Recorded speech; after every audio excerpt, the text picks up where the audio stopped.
अस्सलाम वालेकुम नाजरीन, मेरा नाम आबिद अंदलीब है और आज पाकिस्तान की तारीख़ में एक बड़ा दिल खराश वाक़या रूनमा हुआ।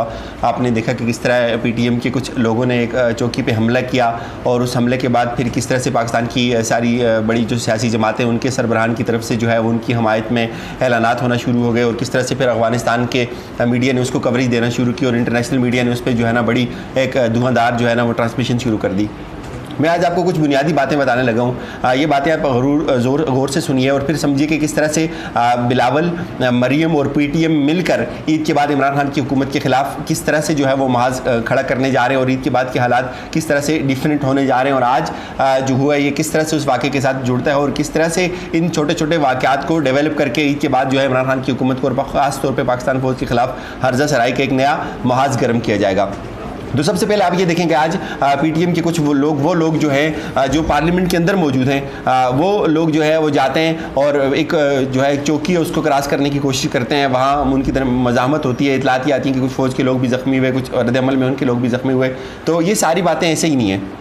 आपको पता है इस वक्त दो बड़ी सियासी जमातों ने एक ग्रैंड अफ्तारी के बाद एक हुकूमत को गिराने या हुकूमत के ख़िलाफ़ एक मज़ामती तहरीक चलाने का ऐलान करके रखा हुआ है। इस तहरीक के मकासद क्या हैं और किस तरह से दूसरे अनासर को भी अपने साथ मिलाने के लिए कोशिश की जा रही है। तो बुनियादी जो हमारा मकसद है आज की इस वीडियो बनाने का वो ये है कि किस तरह से इन सारे लोगों को साथ शामिल करके मुख्तलिफ बयानियों के लोगों को जिनके मसाइल कुछ हो रहे हैं लेकिन इस हुकूमत के बुग़्ज़ में, इमरान खान के बुग़्ज़ में और इमरान खान और पाक फ़ौज की जो आइडियल रिलेशन है उनके बुग़्ज़ में इन सारे अनासर को इकट्ठा करके जो है ना वो एक मोमेंटम तैयार किया जाएगा।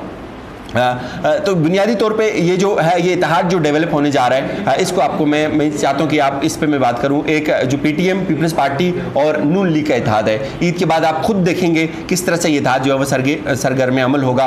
और आज के हमले के मकासद क्या थे? आज के हमले के मकासद ये थे कि उस एक फ़ज़ा को क्रिएट करना, इस तरह का एक इन्वायरमेंट क्रिएट कर देना जिसमें फ़ौज को एक या रियासत को एक तरफ खड़ा कर दिया जाए और जो दीगर अपोजिशन जमातें उसकी हमायत में जो है वो खड़ी हो जाएँ और हुकूमत बिल्कुल दूसरे उस पे पेज पे नजर आई। बुनियादी तौर पे जो समझने की ज़रूरत है इसमें वो ये है कि PTM है क्या और PTM की क़यादत क्या है। मैंने मंजूर पश्तीन का इंटरव्यू किया, बहुत ज़्यादा लोगों ने मुझ पर तनकीद भी की कि आप जो है वो आपने क्यों इस बंदे का इंटरव्यू किया। तो वो आप अगर उसको इंटरव्यू को गौर से सुने तो आपको समझ आएगी कि वो उस इंटरव्यू के मकासद क्या थे या वो किस लिए किया गया।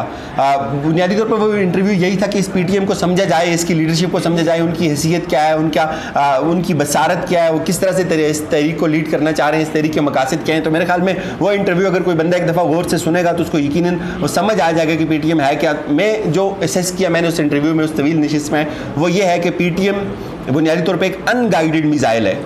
जिस तरह से उन्होंने उस लोगों के जहन में, स्टूडेंट्स के जहन में, तलबा के या 18 एज के बच्चों के जहन में एक जहर भरा हुआ है रियासत के ख़िलाफ़ और ख़ास तौर पे पाक फ़ौज के ख़िलाफ़, और वो उसको किसी वक्त भी जो है वो इसको इस्तेमाल करेंगे और वो एक शायद मुनासिब वक्त का इंतज़ार कर रहे हैं। उन्होंने एक नस्ल को तैयार किया हुआ है, एक बगावत को तैयार किया हुआ है लोगों के अंदर। जिस तरह से वो सिलसिले जलसे कर रहे हैं, लोगों के अंदर जा रहे हैं, लोगों को एक अपना बयानियाँ दे रहे हैं, बड़े मजलूम बन के वहाँ पेश हो रहे हैं। हालांकि उनकी दूसरी तरफ लीडरशिप जो है वो पार्लियामेंट के अंदर भी मौजूद है, लेकिन उन्होंने बहरहाल ये बात आपको माननी पड़ेगी, बड़े लोगों को कायल किया हुआ है। उन लोगों के अंदर पाकिस्तान फ़ौज के लिए नफरत पैदा की हुई है, रियासती निज़ाम के लिए नफरत पैदा की हुई है और वो नफरत कहीं ना कहीं किसी न किसी लेवल पे आज भी इस्तेमाल हो रही है। और ईद के बाद किस तरह से वो नफरत जो है आपको मिली हुई नज़र आएगी मरीम नवाज़ के साथ और बिलावल भुट्टो के साथ, इस पर भी हम बात करेंगे।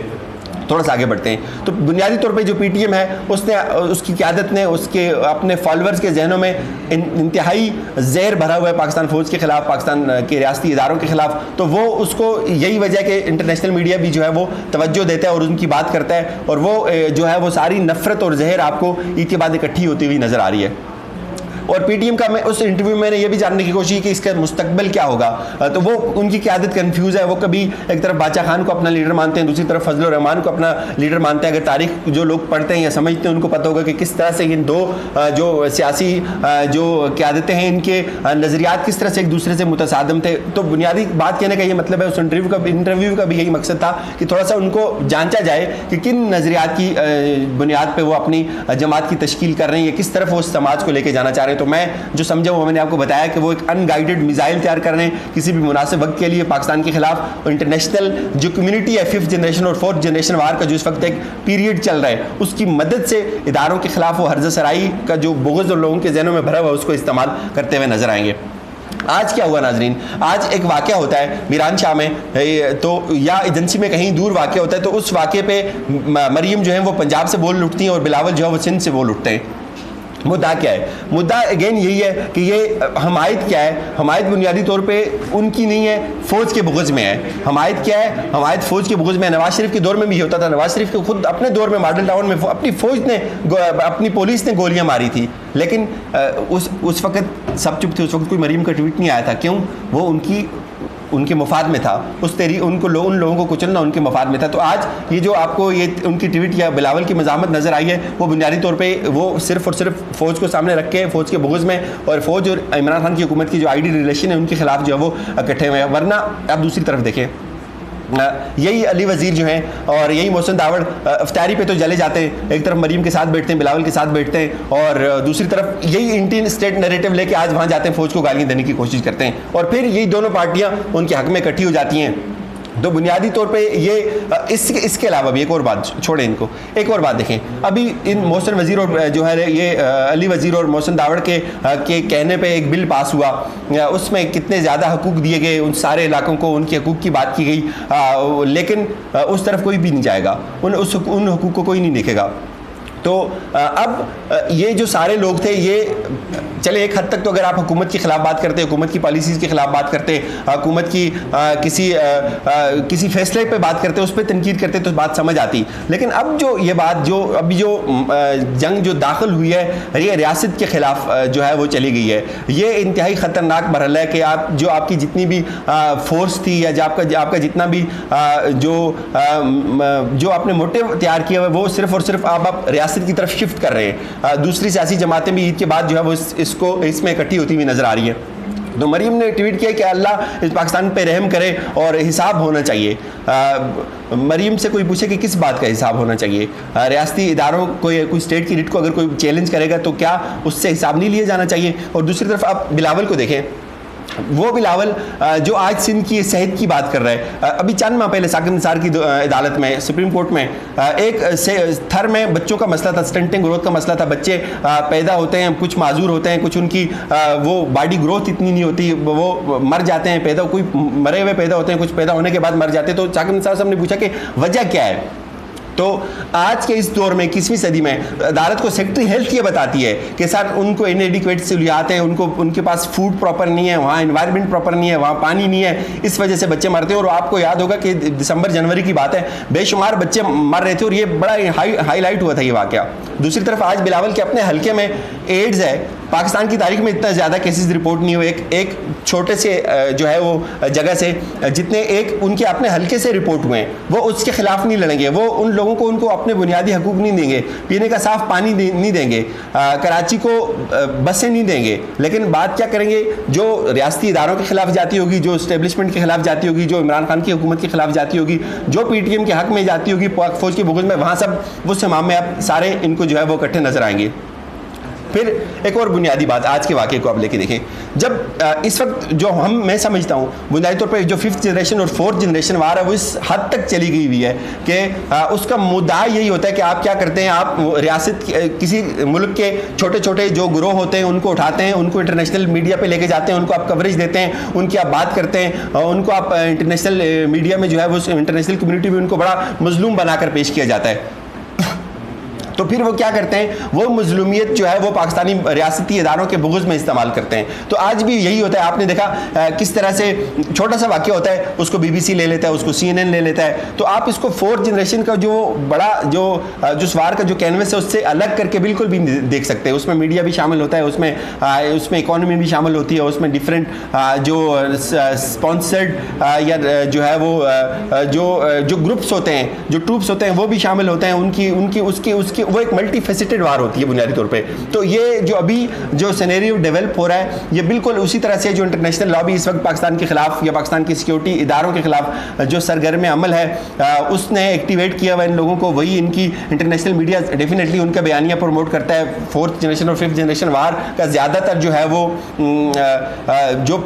जो वो लड़ी जाती है उसकी जो ज़्यादा जो उसका जो मैदान जंग होता है वो मीडिया होता है बुनियादी तौर पर। तो यही मीडिया जो है इन लोगों को कवरेज दे रहा है और किस तरह से फिर ये सियासी जमातें हमारी जो है उनका हिस्सा बन गई हुई हैं। आप एक और बड़ी बुनियादी बात देखें आज मोहसिन दावर और अली वजीर जो पाकिस्तान की पार्लियामेंट के मेंबर हैं, उनके कोई भी अगर हुकूक का मसला है, उनके अगर कोई भी बुनियादी बात है जो अभी उन्होंने बिल पास किया, तो वो पार्लियामेंट के अंदर जो पार्लियामेंट के लोग हैं, जो पार्लियामेंट के नुमाइंदा लोग हैं, उनको अपनी जंग पार्लियामेंट में लड़नी चाहिए। पार्लियामेंट में जो वो जंग लड़ेंगे, पार्लियामेंट में जो वो बात करेंगे, बेशुमार दफ़ा वो बात करते हैं, उनको मौका मिलता है। और ये अभी जो अभी रिसेंट बिल पास हुआ है उनकी मैयत में, सारी अपोजिशन जमातों ने उस पर लब्बे कहा। वो पार्लियामेंट में बात करने के बजाय बिल्कुल रियासत के सामने नेक टू नेक सामने होकर आंखों में आंखें डाल के अब हुकूमत की पॉलिसीज़ पे तनकीद करने के बजाय रियासत के खिलाफ जो है वो असला उठा के अब आ गए सामने। तो इससे बड़ी बात मेरे ख्याल में कोई भी नहीं हो सकती। ये अनमैनेजेबल होते जा रहे हैं रियासत के लिए। रियासत को समझना चाहिए इन लोगों को अभी जो है वो कवर करना है, इनको ये उस लेवल पे जा रहे हैं। अपोजिशन पार्टी के बाद जो ग्रैंड अलायंस बन रहा है उसमें आप देखिएगा अगर ये कामयाब होते हैं तो किस तरह से जो है वो PTM की जो क़यादत है वो इस पार्लियामेंट की जंग को, जो पार्लियामेंट जो उनके रुकन है वो भी सड़कों पे लेके आ जाएंगे। वो वर्क फोर्स तैयार कर रहे हैं, वो जलसे कर रहे हैं और उनको इंटरनेशनल कम्युनिटी की बड़ी तायद हासिल है। तो इसमें जो समझने की बात वो ये है, इमरान खान की हुकूमत को इस वक्त जो हुकूमत के और इस्टेब्लिशमेंट के जो आइडियल रिलेशन है, जो हम इस वक्त एक बिल्कुल एंटी अमेरिकन जो है वो कैंप है, जो चाइना का कैंप है, जो रशिया का कैंप है, जो ईरान का कैंप है, हम उसमें हैं। और पाकिस्तान को ये सज़ा दी जा रही है, पाकिस्तान को कभी IMF के ज़रिए सज़ा दी जा रही है, पाकिस्तान की कभी डॉलर की सूरत में सजा दी जा रही है, कभी पाकिस्तान को 4th जनरेशन और 5th जनरेशन वार के जरिए इन जो आउटलेट्स हैं, जो PTM है, जो ये दूसरी हमारी सियासी जमातें, इनके इत्तेहाद करके सजा दी जा रही है। तो ये बुनियादी तौर पे इसका कसूर ये है इमरान खान का कि एक आइडियल सिचुएशन है इस वक्त पाकिस्तान की रियासत की और पाकिस्तान की गवर्नमेंट की। और रियासत को कमज़ोर करने के लिए जो नासिर सरगर्म अमल है, रियासत को देखना चाहिए इनको कैसे मैनेज करना है। जो मैं समझाऊँ अभी तक ये अनमैनेजेबल होते जा रहे हैं किसी न किसी लेवल पर, इनको अभी तक इनकी पकड़ हो जानी चाहिए थी। अभी भी वक्त है, इनको देखना चाहिए, इनकी बातें सुननी चाहिए। इनकी जो प्लान्स हैं, प्लान इनका यही है, ईद के बाद आप देखिएगा ये सारी पार्टीज़ इमरान खान की हुकूमत के खिलाफ, फ़ौज के खिलाफ, रियासती इदारों के खिलाफ जिस तरह से आज ये बरसरे बेकार है, ये एक डिफरेंट बयानी के साथ दोबारा आएंगी और ये हालात ख़राब करने की कोशिश की जाएगी। ये करेंगी, ये उस पर डिटरमिन है। वरना ये बिल्कुल कोई बात नहीं बनती कि एक पार्लियामेंट का रुकन रियासत के खिलाफ बगावत का अलम बुलंद करे। और उसकी कुछ हमने वीडियोज़ भी देखी हैं, कुछ रोज़ पहले भी कुछ वीडियोज़ अपलोड हुई थी। तो हमें समझना चाहिए। तो ये एक जो नेक्सस बन गया बिलावल, PTM और मरियम का, ये ख़तरनाक साबित हो सकता है। इसको इजी नहीं लेना चाहिए हमें। अपना फीडबैक ज़रूर दीजिएगा। अपना ख्याल रखिए। हमारी तरफ से यही कुछ। अल्लाह हाफिज़।